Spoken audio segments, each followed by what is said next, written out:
So have you ever wondered why some of your pictures come out looking too dark or too light, things like that? Well, that is all a matter of exposure.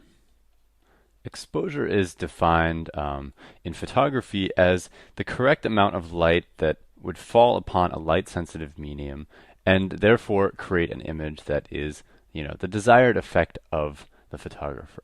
So a good example of exposure is that I wanted to expose in the image here to the left for this ice right here. I wanted to make sure that this ice was the right color. Now there was a different amount of light falling on this part of the picture than there was over here. Back in the background, this is like the shore of a little creek. There were some trees and this was in a shadow. You can see the big shadow there.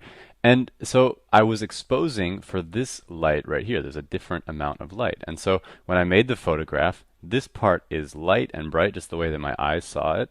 And it's not dark like it is over here. I wanted it to be about this bright. And exposure just has to do with basically with the brightness of your image if you really simplify it down to its very core. Exposure is something that we're going to be talking about in the next few videos here for this course, and it's related to your ISO, to your shutter speed, and to your aperture or depth of field setting.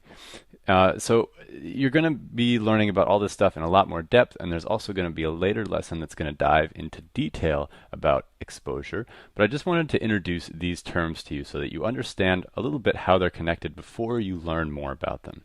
So first of all, exposure is often said to be in a triangle. We're going to make ourselves a little pink triangle here. And on the top, we're going to have ISO. To the right, we're going to have your shutter speed.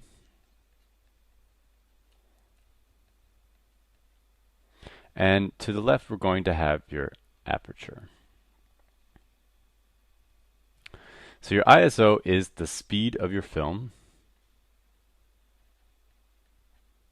Oh, and it's not sped, it's speed with two E's. The speed of your film or your sensor, and I'm just going to say film because that's a shorter way of saying it. Your shutter speed is how fast you take the photo. So how fast photo is made, and this is counted in hundredths of seconds. It's very quick often.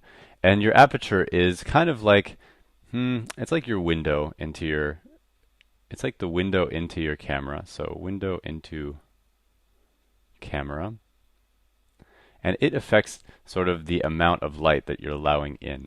You can change the size of it and therefore allow more or less light into your camera. Just like by putting a smaller window on a house, you can let less light in. Or putting a bigger window on your house, you can put more light in. And the aperture works essentially in the same way. So these three things together are going to work to make your exposure. So they all have to do with the amount of light that makes it to your film and how that film then interacts with it. So in a way, you can also divide these into two groups. So you kind of have the light group is over here. These are the things that you can affect that will, or these are the things that you can do to sort of change the exposure according to camera settings. Your ISO is going to work in a little bit different of a way. A lot of times what you do when you're shooting is you set an ISO and then you adjust your aperture and your shutter speed and kind of just leave your ISO on its own. So I often, when I'm trying to imagine ISO, sort of separate it from the other two, because although you can change it in your camera, and you do sometimes change it, it's not something that you're changing as a active part of your photography often. It's something that sort of, as the light goes down, and maybe a good example, you're photographing something right before sunset. As the sun is going down, you might be slowly, moving your ISO up, or if you walk into a room that's very different from the outside, you might just immediately put your ISO higher so you have better shutter speeds and things. But generally, your ISO is something you kind of just leave. So I would kind of, as part of your way of imagining this, separate ISO and aperture. But we'll talk more in detail about all that. I just wanted to introduce these topics to you. I would go now and check out the other videos that we have about exposure, about ISO and shutter speed and aperture at allversity.org.